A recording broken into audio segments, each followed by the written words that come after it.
Hoje vamos falar sobre zoantos e palitoas. Então bora lá entender um pouquinho melhor sobre a árvore genealógica desses animais, quais são as espécies que a gente encontra na natureza, quais são os cuidados básicos de iluminação e circulação que esses animais precisam. Vou falar um pouquinho também sobre como eu costumo fazer as mudas desses animais aqui na Coralcultura. Vamos falar também sobre palitoxina e alguns outros cuidados que você precisa ter na hora de manusear esses animais. Tudo isso logo depois da vinheta e depois que você deixar aí o seu like e a sua inscrição no nosso canal aqui do YouTube.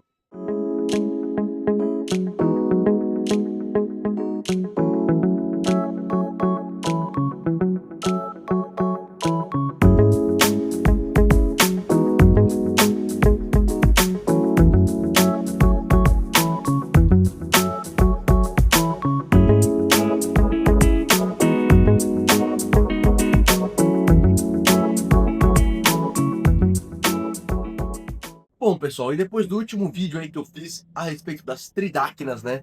Fiquei algumas semaninhas aí sumido aqui do YouTube, mas estou de volta para trazer para vocês um assunto bem bacana também sobre um coral que eu gosto demais. E a ideia desse vídeo veio de um seguidor lá do Instagram, né, que mandou numa caixinha de perguntas aí que eu fiz há um tempo atrás, pedindo para a gente fazer um vídeo parecido com esse da tridáquina que a gente fez, mas trazendo um pouquinho aí sobre os zoandos e palitoas. Então, já que vocês pediram, estou aqui para realizar aí o desejo de vocês, tá bom? Vamos falar um pouquinho sobre esses animais. E queria deixar claro também que, assim como no vídeo da Tridáquila, né? Provavelmente a thumb desse vídeo tá falando assim, tudo sobre zoantos e palitoas, né? Que nem tinha tudo sobre Tridáquila, mas deixando muito claro também, pessoal, que se fosse para falar tudo sobre esses animais, eu ia ter que passar aqui 2 semanas falando sem parar. É o próprio vídeo da Tridáquila, eu já vi alguns pontos que eu deixei de falar e vou ter que fazer uma parte 2 sobre ele. Então a mesma coisa com certeza vai acontecer nesse vídeo, tá bom? Vão ficar algumas coisinhas de fora, mas eu vou tentar abordar aí diferentes assuntos, tá bom? Falar de maneira geral aí sobre esses animais, trazer algumas características e algumas informações diferentes aí para vocês, beleza? Então vamos lá começar essa história toda a falar sobre zoantos e palitoas. Bom, e a primeira coisa que eu queria passar aqui para vocês, justamente eu acho que é muito importante sempre quando a gente vai falar de algum animal, a gente entender o que a gente chama de árvore filogenética, né? Ou, em outras palavras, né, árvore genealógica, né? Onde aquela espécie, né, onde aquele grupo de animais se insere em relação aos outros animais que a gente conhece que são parentes deles ali, né? Então, quando a gente está falando das cetáceas, por exemplo, eu trouxe para vocês alguns outros exemplos de moluscos, né? Moluscos bivalves, cefalópodes, gastrópodes. Então, aqui, para a gente falar dos zoantos, eu vou trazer um pouquinho para vocês, então, desse contexto genealógico dos zoantos e palitoas. Então, vamos lá. Basicamente, né, lembrando um pouquinho, né, daquela época de colégio, né? A gente sabe que quando a gente vai classificar os animais, a gente tem diferentes grupos, né? E esses grupos vão se afunilando ao longo da árvore genealógica. Então a gente tem aquela famosa frase, né, que muito aluno usa aí para decorar nas matérias de biologia. Eu, na época de colégio, também usava bastante. Que é quando a gente fala, né, no reino, filo, classe, ordem, família, gênero, espécie, tá? Então, basicamente, essas são as 7 categorias, né, que a gente encontrou para classificar os animais de modo geral, né? Todos eles. Então, quando a gente está falando dos corais, né, de zoantes palitoas, a gente inicialmente vai falar do filo quinidário, certo? E dentro do filo quinidário a gente vai ter as águas-vivas, as anêmonas e os corais, tá? Então, dentro desse filo a gente tem todos esses organismos ali misturados, separados em diferentes classificações. E vocês vão ver aqui, né, conforme eu for falando, que mesmo com essas 7 classificações, a gente também tem subclassificações, que seria o quê? Como uma subclasse, uma subordem, uma subespécie. Tudo isso existe e acontece dependendo do caso, e acontece também nos outros palitoas, então vamos falar um pouquinho sobre isso. Então, dentro do filo dos quinidários, a gente tem a classe dos antozoários, né, ou dos antozoas. Então, dentro dessa classe é onde a gente encontra todos os corais, basicamente, e todas as anêmonas. Então, antozoários é a classe onde a gente vai encontrar os corais e as anêmonas, certo? E aí, descendo um pouco nessa classe antozoário, a gente tem o que a gente chama de subclasses, né? E dentro dos corais, a gente tem 2 subclasses que são as mais importantes de todas, tá? A gente tem a subclasse dos hexacoralhas e a subclasse dos octocoralhas. Ao longo dessas falas aqui também eu vou estar deixando para vocês algumas imagens, né, dessas árvores filogenéticas para ficar mais fácil, mais ilustrar. Então, qual que são as principais características dessas 2 subclasses que eu comentei? Primeiro, os octocoralhas são conhecidos como os corais moles. E por que ele recebe esse nome, né? Por que essa subclasse recebe esse nome? Porque basicamente todos os corais octocoralia vão ter 8 tentáculos em cada cólon, tá? Então essa é uma regra taxonômica, basicamente, que distingue os octocorálios dos outros corais, tá? Então os octocorálios possuem 8 tentáculos em cada cólon. E o que que é um octocorálio, né? Eu falei aqui para vocês que são corais moles, mas não são todos os corais moles que a gente conhece no aquarismo, né, como o soft, que se enquadram como octocorálio. Então eu vou dar aqui alguns exemplos de octocorállia para vocês. O primeiro deles seria o GSP. GSP, ele é um octocorálio. Se você pegar ali o Green Star Polyps e conseguir contar, né, dentro de um pólipo quantos tentáculos tem, você vai ver que tem 8, tá bom? Outro octocorállia, Leather, tá bom? Xênia, Clovis, tá? Tudo isso são octocoralhas. As gorgônias também são octocoralhas. Então, se você tiver a liberdade e a possibilidade de ter um coral desse aí na sua casa, né, e poder contar quantos tentáculos tem em cada pólipo, você vai ver que são exatamente 8, tá bom? Nem mais, nem menos. E aí você vai perguntar para mim, pô, Lipe, mas e os manches, né? E os zoantes e as palitoas, eles não são corais moles? Eles não estão dentro do octocoralha? E a realidade é que não, galera. Porque se você for parar para contar, por exemplo, os zoantes, ele tem bem mais do que 8 tentáculos em cada pólia, né? Já os discossomas, né, os manches, é outra história, não vou entrar muito a fundo, a gente pode fazer um vídeo só sobre eles, tá bom? Mas eles também não são octocoralhas. Então, octocoralhas são esses animais aí que eu já citei, que tem 8 tentáculos em cada pólia. E os hexacoralhas? Vocês já devem estar tentando adivinhar aí, pô, hexacoralha é 6, né? Tem alguma coisa a ver. Tem a ver, mas não significa que os hexacoralha têm 6 tentáculos em cada pólia. Na verdade, a definição para eles seria 6 ou múltiplos de 6 tentáculos em cada pólia. Então todo hexacoralha, ele vai ter ou 6, 12, 18, 24, enfim. Ele vai ter 6 ou múltiplos de 6 tentáculos em cada um dos pólios. E quando a gente fala de hexacoralha, na verdade são praticamente todos os outros corais que a gente está acostumado a ver no nosso aquário. Entre eles a gente vai ter as gonióporas, as alveóporas, as acróporas, os zoantos e as palitoas, que fazem parte dos hexacoralhas, tá bom? Trumpet, hammer, enfim, todos esses animais aí, todos esses corais, eles estão inseridos, tá, na subclasse dos hexacoralha. E aí, a partir do momento que a gente tem essa subclasse gigante que é dos hexacoralha, que abrange uma diversidade enorme de animais, inclusive algumas anêmonas, tá, que estão inseridas nesse grupo aí. E aí, quando a gente vai ramificando, né, essa subclasse dos hexacoralha, a gente vai chegar na ordem zoantária, né, ou a ordem dos zoantídeos também, a gente pode falar dessa forma, tá bom? E aí, dentro dessa ordem aí, de fato, que a gente vai encontrar os zoantos e as palitoas, tá bom? E aí, como a gente estava falando, né, daquela sequência, então é reino, filo, classe, ordem, família, gênero, espécie. Então, reino animal, filo, quinidária, né, a classe dos antozoários, subclasse dos hexacoralha, ordem dos zoantárias, né? E aí a gente vai dividir zoantárias em duas famílias, efetivamente, aí, tá? Que são as famílias dos zoantídeos, né, propriamente dito, e a família onde se abrigam as palitoas. E aí o nome dessas famílias das palitoas, acredito que se pronuncia Sphenopide, se não me engano, tá? Posso estar falando errado o nome, mas enfim. Só para ilustrar para vocês, então, que aí, a partir do momento que a gente está em zoantária, a gente divide entre essas duas famílias, né? Que basicamente vão ser os zoantos e as palitoas. E aí, a partir da família, vem o gênero, né? E aí sim, quando a gente fala em gênero, a gente está falando de palitoa, e aí o outro nome, né? E aí zoantos, o outro nome. Então, quando a gente fala também de nome científico, é importante talvez trazer isso aqui para vocês, né? Todo nome científico ele compõe de dois nomes. O primeiro é o gênero e o segundo é a espécie. Então a gente vai falar de uma espécie de zoantos, a gente vai falar zoantos alguma coisa. Os zoantos sociados, que é o nome de uma espécie de zoantos. Então, zoantos é o gênero, sociados é a espécie. Aí, por exemplo, Palitoa variabilis, né? Então, Palitoa é o gênero, variabilis é a espécie, tá bom? Então, basicamente, aí definimos, né, a classificação filogenética dos zoantos. E aí, uma coisa importante de dizer é, se vocês pararem para reparar, os zoantos, eles são parentes mais próximos das acróporas, por exemplo, do que dos leathers. Eles são mais próximos das gonióporas do que, por exemplo, de um GSP, né? Então, para vocês verem como muitas vezes as classificações que nós aquaristas fazemos, elas têm um embasamento total em nada, né? Elas não se baseiam em nada, é apenas o nosso olhar na aparência dos animais, mas a gente não traz embasamento científico ou genético, né, para fazer essas classificações que a gente faz. A gente faz mais um resumão ali, né?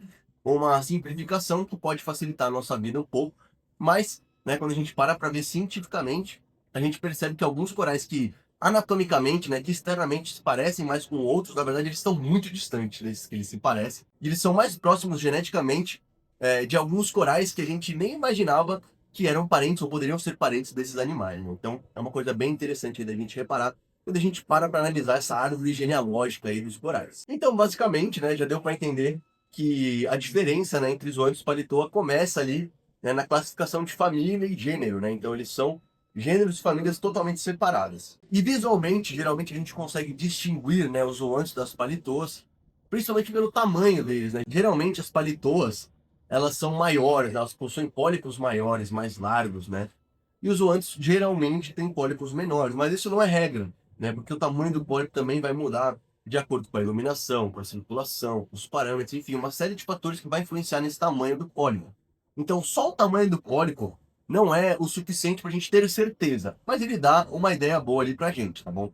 Até porque certeza mesmo de espécie, pessoal, é importante dizer, a gente só tem quando a gente faz um teste genético, quando a gente faz ali um exame de DNA daquele animal, e aí sim a gente tem a certeza, né? Sem um teste genético, a gente acha, a gente acredita, a gente deduz que ele possa ser de espécie X ou espécie Y, mas acaba que não dá para ter uma certeza absoluta disso. E dito isso, né, muitas das espécies de zoanthus palitoas que são classificadas hoje, né, formalmente, cientificamente, elas foram definidas ou criadas quase que exclusivamente pelo aspecto anatômico, pelo o aspecto visual, né? Então, hoje em dia, muitas espécies que foram descobertas, né, já estão sendo revisitadas, reavaliadas, e através do teste de DNA, a gente está conseguindo ou separar espécies. Então, às vezes tinha, teoricamente, uma espécie que tinha vários animais ali dentro que hoje se descobriu que, na verdade, não era uma espécie, eram, sei lá, 5, 6 espécies diferentes. Então, se aumentou esse número de espécies, ou também espécies que eram tidas como diferentes, terem exames de DNA que apontam que são, na verdade, uma mesma espécie, né? Só com uma variação X de coloração,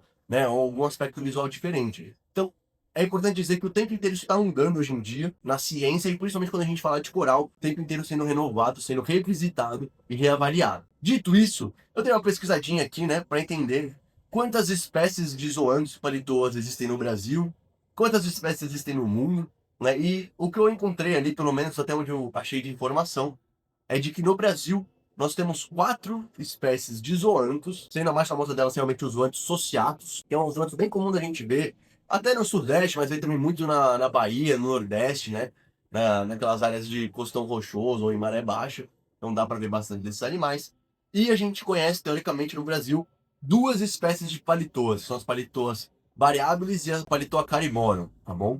Essas são animais muito presentes, muito abundantes no nosso litoral. Então não é nem um pouco difícil de quando você encontrar coral. Quase sempre você vai ver essas palitoas lá naquele ambiente, tá? E geralmente a gente vê alguns tapetões bem grandes delas, tá bom? Mas basicamente no Brasil a gente tem então 6 espécies conhecidas aí de zoanthus palitoas. E aí, quando a gente fala de mundo, né, de modo geral, teoricamente a gente conhece aí, ou tem definidas até então, 15 espécies diferentes de zoanthus e cerca de 20 espécies diferentes de palitoas, tá bom? E eu tô trazendo essa informação para vocês por quê? Justamente porque se vocês pararem para pensar na variedade, na quantidade, né, de zoanthus e palitoas diferentes que a gente tem no hobby, né, no aquarismo, a gente percebe que, na verdade, muitos dos animais que a gente dá nomes diferentes, né? Por conta da sua coloração, sei lá, por exemplo, os zoanthus rei de Pambão, os zoanthus rasta, né? Muito possivelmente esses animais eles podem ser a mesma espécie de animal, só com uma variação de coloração diferente, né? Porque para pra pensar, se tem 15 espécies definidas de zoanthus no mundo inteiro, aqui na corocultura eu estava contando, eu tenho cerca de 17 variações, né? De zoanthus palitoas que eu cultivo. Então, nitidamente, dá para perceber que os nomes que a gente dá não significam que aquele animal é uma espécie diferente da outra. Na verdade, é só provavelmente uma subespécie, né, alguma coisa nesse sentido, onde aquele animal desenvolveu um padrão de cor diferente, mas geneticamente eles são muito, muito parecidos, né, a ponto de serem a mesma espécie. E aí acaba que justamente a gente diferencia eles a partir da coloração, que é o que no fim das contas importa para nós aquaristas, né? É a cor daquele animal, a composição que ele vai trazer para o nosso aquário. E aí a gente vai fazendo toda aquela brincadeira, aquele jogo, né, de contraste de cor dentro do nosso rio. E sem dúvida, né, eu acredito que zoanthus e palitoas dentro do aquarismo marinho sejam os animais, junto com os chálices, né, mas diferente dos chálices, os zoanthus e palitoa não tem nenhuma diferença, nenhuma diversidade de formato, textura. Na verdade, a formato e textura é igual para quase todos os zoanthus e palitoas. O que vai mudar, na verdade, é a coloração, né, o padrão de cor, mas, cara, eu acredito que a gente tem aí provavelmente dezenas, centenas de variações diferentes de coloração, né, de zoanthus palitoso, que faz dele um animal muito colecionável, né, para nós aquaristas, porque dá para ter muitas cores diferentes. Eu mesmo tenho vontade, ainda vou fazer isso mais para frente, de montar um aquário só de zoantes palitoas, que é uma coisa bem interessante, um bicho bem legal, né? Eu pessoalmente gosto demais, é um bicho que cresce bem. Então eu digo que é um animal bem gratificante, não só para mim como fazendeiro de coral, né, mas para os aquaristas aí que muitas vezes são ansiosos aí, querem ver o coral desenvolver e crescer. Então os zoantes paletô é um bom animal para isso. Porém, nem tudo são flores, né, galera? Você já deve ter ouvido falar, né? Deve saber aí que os zoantes, as paletoas, eles são animais que possuem uma toxina dentro dele, né? E essa toxina é chamada de palitoxina, né? Justamente por ser produzida principalmente pelas palitoas. Essa toxina está presente nos zoantos, mas geralmente nas palitoas a toxina é muito mais concentrada ou muito mais abundante, tá? Então por isso que ela tem esse nome aí de palitoxina. E é uma toxina realmente muito perigosa. Tem alguns estudos que mostram que entre as toxinas, né, naturais produzidas por animais, que não são à base de proteína, a palitoxina talvez seja uma das mais fortes, uma das mais perigosas que a gente conhece. Então também é muito, muito, muito importante quando você for manusear um zoantes, uma palitoa, tá? Dentro ou fora do aquário, mas principalmente fora, você utilizar óculos, tá? Luva de proteção, máscara, porque você não quer que essa toxina entre em contato com nenhuma parte do seu corpo, seja no olho, seja numa ferida da mão ou em nenhuma parte da boca, tá bom? Porque você pode ter um problema seríssimo aí com isso. Existem casos aí de pessoas que já até mesmo morreram, né? Tiveram problemas seríssimos com isso, ficaram cegas, enfim, N problemas que a gente já conhece por aí. Então tomem muito cuidado com isso. Porém, uma coisa bem curiosa, né, que apesar da palitoxina ser, né, um problema, ser uma toxina, alguns povos tradicionais, se não me engano, do Pernambuco, tá? Aqui no Brasil, eles tradicionalmente, há gerações e gerações, eles fazem uso da palitoxina como um remédio, galera. Olha que loucura. Eu vou deixar aqui o artigo que fala sobre esse assunto, tá bom? E basicamente eles mostram lá que esse pessoal, né, esses povos aí mais tradicionais ali daquela região, eles utilizavam, né, da baba, né, da baba de boi, que seria, né, os anos baba de boi, que é o paletó que a gente tem aqui no nosso litoral, né, que produz muito, muito muco, né. Eles pegavam esse muco, né, onde tinha essa toxina, e eles passavam em ferimentos, em inchaços de algumas localidades, né, do corpo que estavam machucadas, e utilizavam aquilo como um fim terapêutico, como um fim anti-inflamatório, analgésico, né. Não me pergunte como esses caras não iam pro hospital.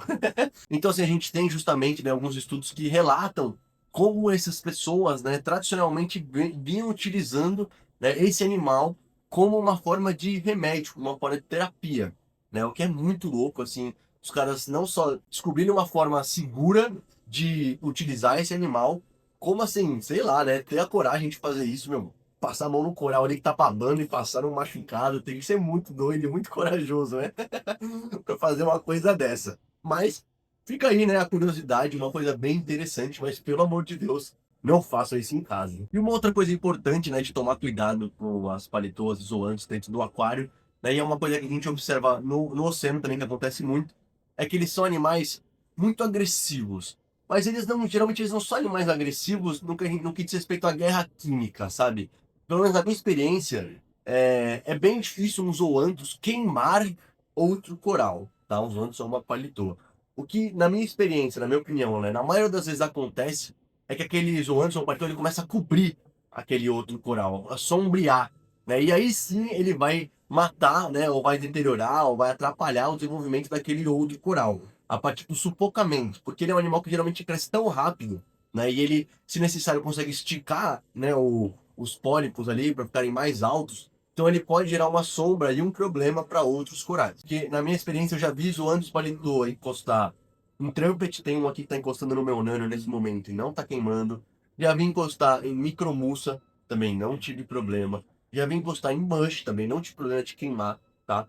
Então, a preocupação principal com os zoanthus palitoa não é ele queimar outro coral, tá? Apesar de poder acontecer, tá? Então você não vai deliberadamente deixar encostar em todo mundo, mas principalmente ele sufocar, né? Ele dominar aquele ambiente, aquele espaço e acabar prejudicando o desenvolvimento daquele outro coral. E é exatamente por isso que é bem importante você planejar direitinho aonde você vai posicionar um zoanthus ou uma palitoa dentro do seu aquário, tá bom? E principalmente se você vai querer fazer uma composição, né, de palitoas e zoanthus, tá? Eu sugiro que eventualmente você leve em consideração deixar as paletoas um pouco mais abaixo, tá? Dos zoanthus, justamente porque assim vai ser mais difícil dela fazer sombra. Porque se você deixar a paletoa numa parte mais alta do layout e os zoanthus embaixo, a tendência é que ela sombreie aquele zoantes e ele fique estagnado, não se desenvolva, tá? Então é importante levar isso em consideração na hora de colocar aí no seu aquário uns zoantes e ou uma paletoa, né? E agora falando um pouquinho, né, sobre os cuidados básicos que a gente precisa ter com esses animais, né? Primeiramente, eu queria dizer que os zoantes paletoas são animais muito resistentes, muito fortes, tá? Tolerantes, né, a variações de parâmetros. Então é um bom coral, por exemplo, para quem está começando, quer botar um primeiro animal no rig, né? É um bom coral para aquele aquarista mais iniciante, mas também é um ótimo coral para uma aquarista mais experiente, porque ele traz uma coloração diferenciada para o aquário. E aí, justamente, os zoantes é uma coisa muito legal, porque ele é um animal muito versátil, quando a gente fala de circulação e iluminação. Porque, na minha experiência, né, um zoantes com uma palitoa, ele vai muito bem, tanto num par baixo, como um par de 50, 70, tá? Apesar de, em alguns casos, ele vai ficar um pouco mais pescoçudo num par desse, mas ele vai com a colorito, vai se desenvolver tranquilamente, tá bom? Ele está super bem num par também intermediário, ali de 100, 150 e tal. E ele também pode se adaptar muito bem a um par super alto, como o de Acrópolis, como por exemplo 350, 400 de par. Mas claro que para você botar uns voantes num par alto desse, você precisa fazer uma aclimatação àquela luz bem gradual, para você não queimar ele. Mas ele é super capaz de conseguir se adaptar a uma luz bem forte, tá bom? E na minha opinião, geralmente eles até gostam disso. Eu gosto de deixar eles uma luz bem bacaninha aqui, de no mínimo aí uns 150 de par, tá? Eu acho legal para eles, mas como eu falei, você pode brincar aí tanto para cima quanto para baixo. E a circulação é a mesma coisa. Ele lida tranquilamente com a circulação mais baixa, mais fraca. Porém, eu também vejo que uma circulação forte para eles é bem legal. Eles aproveitam bastante uma circulação forte, tá? A minha percepção ajuda bastante, inclusive, no crescimento dos zoantes. Então, na minha experiência, os zoantes que têm uma boa circulação em cima dele, ele tende a crescer até mais rápido e de maneira talvez mais agrupada, assim, ficar mais maciça aquela colônia, sabe? Então eu pessoalmente gosto de dar bastante circulação para as zonas de palitoa, tá bom? Eu acho que eles aceitam super bem e acaba, como eu falei, que é um coral bem coringa, né? Você pode colocar em qualquer lugar do aquário, que tenha mais luz, mais circulação, menos circulação, ele vai se adaptar tranquilamente, tá bom? Porém, eu obtive melhores resultados com uma luz mais forte, tá? E com uma circulação bem forte também. Eu percebi que eles agradecem. Mas isso é minha experiência, obviamente. Deixei nos comentários qual que é a sua, né? Dentro do seu aquário, se eles gostam de mais ou menos circulação e iluminação. Em relação à alimentação, tá? Eu já falei aqui em outros vídeos, mas eu não costumo muito alimentar os corais diretamente, tá? Eu acredito que o cocô do peixe é de longe o melhor alimento que a gente pode dar para um coral. E além dessa alimentação, né, através do cocô do peixe, eu faço aqui ó, a alimentação patê, né, que eventualmente ele vai se dissolver na água e vai acabar ficando disponível para os corais capturarem, tá? Mas eu não tenho muito esse hábito de fazer uma alimentação direcionada nos corais, muito menos nos zoantes palitoas. Porém, na minha época de robista, eu gostava bastante de alimentar esses corais e eu tinha a impressão que eles costumavam crescer até um pouco mais rápido se eu alimentasse eles. Porém, como eu sempre falo, galera, não adianta nada você jogar alimento para coral, aminoácido, vitamina, não importa. Não adianta nada se fazer isso, querer fazer o coral crescer mais rápido desse jeito, se os parâmetros não estão controlados, se os nutrientes não estão controlados, se o aquário não está na mão, se você está tendo algum tipo de problema de alga, ciano, você não tem que ficar jogando comida. A alimentação, ela é o extra do extra. É alguma coisa assim que você vai fazer só quando tiver tudo 100% e você quer inventar alguma coisa a mais. Pelo menos é dessa forma que eu enxergo, tá? A alimentação direta dos corais. Principalmente num sistema de aquário que é de robista, né? Que é um aquário menor, né? Um outro sistema de filtragem, outra quantidade de corais, de peixes, enfim. Então é muito importante tomar esse cuidado, tá bom?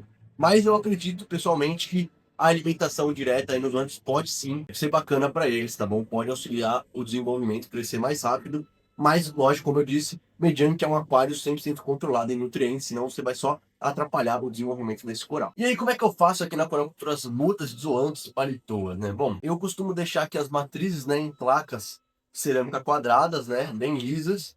E aí, o que que eu faço? Geralmente eu pego um bisturi, tá? Uma lâmina de bisturi, e eu vou bem rente ali por baixo dos pólipos, raspando, tá? Bem rente ali com a base de cerâmica, né?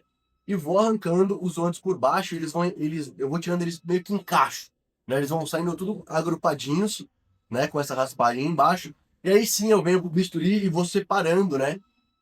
A quantidade de pólipos que eu quero por muda ali, tá bom? E isso obviamente vai depender dos zoantes ou da paletô que eu tô cortando. Mas geralmente é dessa forma que eu faço, aí eu pego ele, pego a Super Bonda, né, uma colinha que eu uso aqui da Max Pact para fixar os corais, passo a colinha na base e coloco ele com uma pinça bem delicadamente, tá? Porque eu já colei muita boca de zoante sem querer, tá? Então já aconteceu muito de estar com o coral ali, cair da pinça, ele cair de ponta cabeça na cola, ou você soltar ele na base e aí o muco grudar na pinça e o coral virar sem querer e cair de boca na cola. Putz, cara, já fiz muito isso.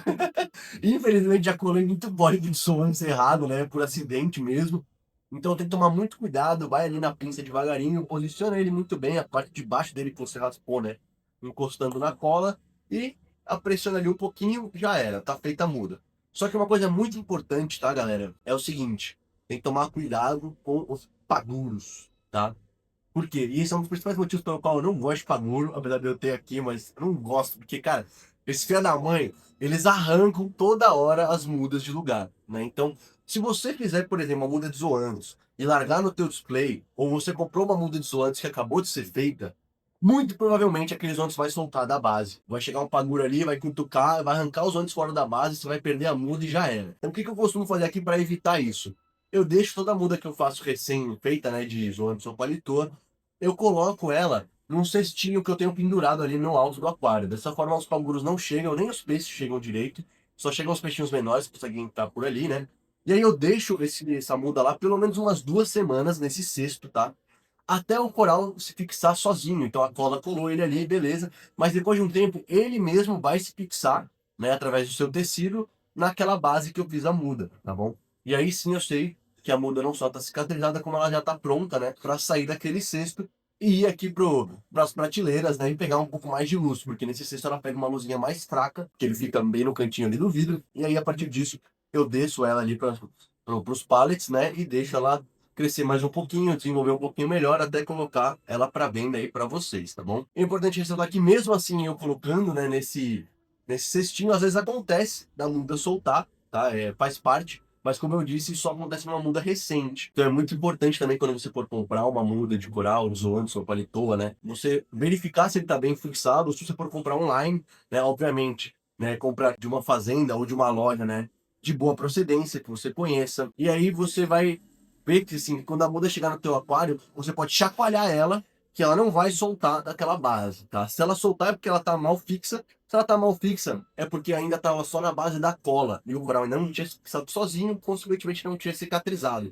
Então é muito importante reparar, tá? Se o teu zoantes ou paletoa tá bem fixo na base de coral que você comprou ele, tá bom? Isso é muito importante. Vai trazer aí uma noção boa de se a muda tá nova ou um pouco mais antiga e cicatrizada.